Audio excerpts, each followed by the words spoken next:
Hi, and welcome to today's episode, How to Sell on Amazon.com if you live outside of the United States.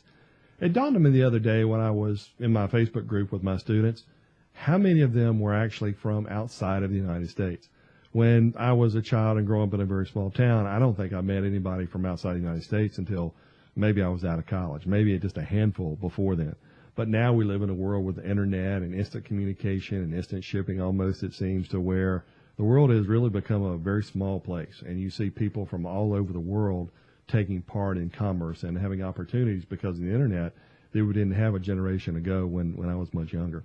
I was actually, when I was in my group thinking about this, I thought, I wonder how many of my students are actually from outside the United States. And I did a quick glance, and not totally accurate, but I figured about a third of my students were from all over the world. I have students from the Caribbean, Canada, Mexico, Australia. Gosh, I had somebody today sign up who was from South Korea, all over Europe and Ireland, Great Britain, all the different countries there. I even have some people in some of the Eastern European countries. So what a world we live in where so many people are able to contribute to things and build their own businesses just like we've been able to do in the United States for so long. So it dawned on me, I thought, well, there's so many people out there who are already getting started, but a lot of people I come across have questions on how do I sell on Amazon.com if I live outside the United States. There's a little bit of complexity involved in that you can't necessarily have samples to you or have your order sent to you and then forwarded on to Amazon without greater cost. But the beauty and the upside is that it is significantly easier than it was even a year or two ago. Amazon has streamlined some of their policies, so really, if you never intend to touch your inventory, it really doesn't matter where you live. And you only have to have a few things to really get started. Now, let's think through the process. You're going to go through, and maybe you have your samples sent to you, and I'm going to use Europe just as an example in this country. And, of course, that could be Australia. That could be anywhere for that matter. So you want to have your samples sent in, and that's going to be about the same cost coming to you in Europe as it would be in the United States. So you're fine there, nothing different whatsoever. Now, the next step is you have your inventory ready, and you probably or you may not want to have it sent to Europe and then pay for it again to come to the United States. And maybe you still might want to do that on your first order just to check and make sure. However, let's make the assumption that you never want to touch an inventory. What do you really need to go through that process and pretend, in essence, act as if you're in the United States and dealing with Amazon.com?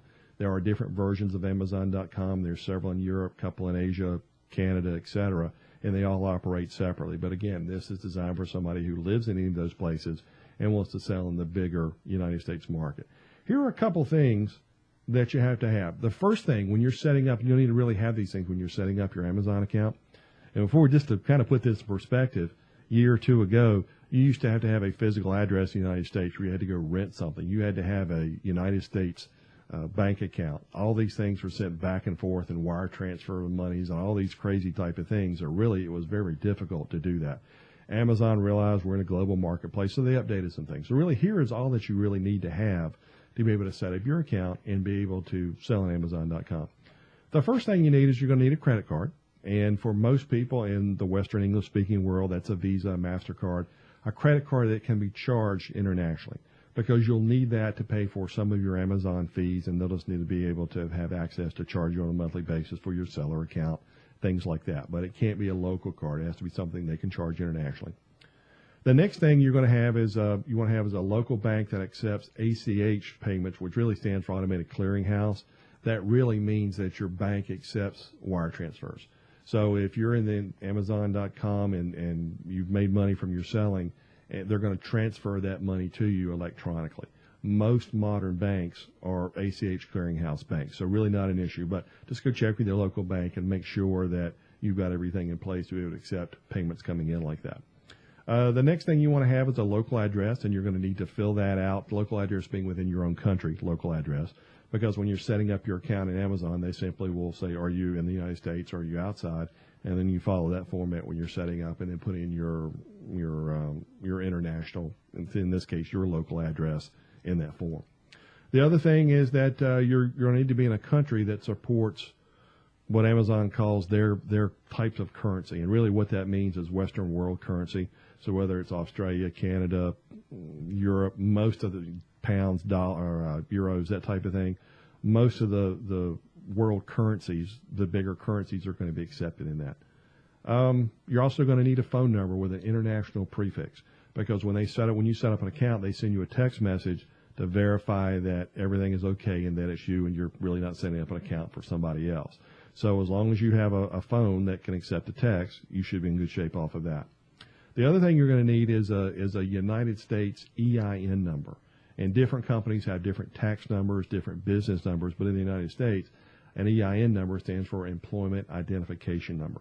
Those of us in the United States can set it up as a sole proprietor and use what we have here as our Social Security number. But if you're somewhere else, that similar number that every country has is going to be different.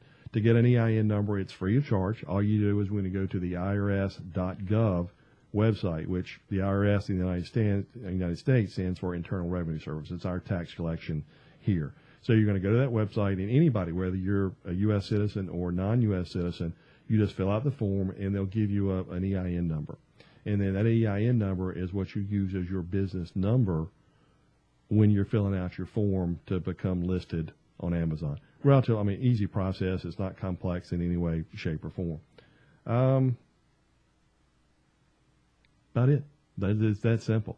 It's really not that hard. And if you think about how hard it was a couple of years ago versus what it is now, there are no excuses to why you can't do this from almost any country in the world. So with that said, that kind of covers today's episode. A short one, but really more designed for our people who have international interest in this, which is a growing part of what we see here on Amazon. So with that said, let's go to our question and answer sessions. Mail time with Mark.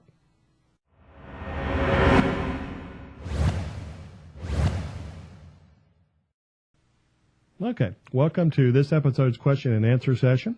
If you'd like to submit a question, just go to the website, which is markscottadams.com, and just use the contact form to submit it. We have our first question from Mackenzie, and it says, are there any fees for Amazon to send money to my bank account?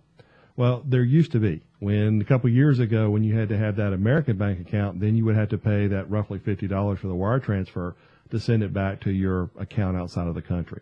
Now, if you have that bank that is the ACH that we mentioned, the automatic clearinghouse, and it's one of those types of banks, they will put money directly into your account without fees. Now, you may end up, and again, it depends on the bank. There may be some fees from changing it from dollars to a local currency, and that really depends somewhat on country, somewhat on some of those types of rules. And again, that's a little bit different everywhere in the world, but typically no is a long-winded way to answer your question, Mackenzie, but it might be a slight thing in to translate transfer some of the money from one currency to another. Okay. Next question here is from Ira. As someone who lives outside the United States, what do I need to be concerned about from a legal setup? Do I need to incorporate? And that's actually a pretty good question, Ira. One of the things I teach my students is that just get up and running. It is expensive and time-consuming to create a legal structure, whether it's a corporation or something other. And certainly, I would advise you to have that over the long run. But that's something you can change and update at any time. As a non-United States citizen, all you really need is that EIN number that we talked about, and you can get set up as an individual in that case.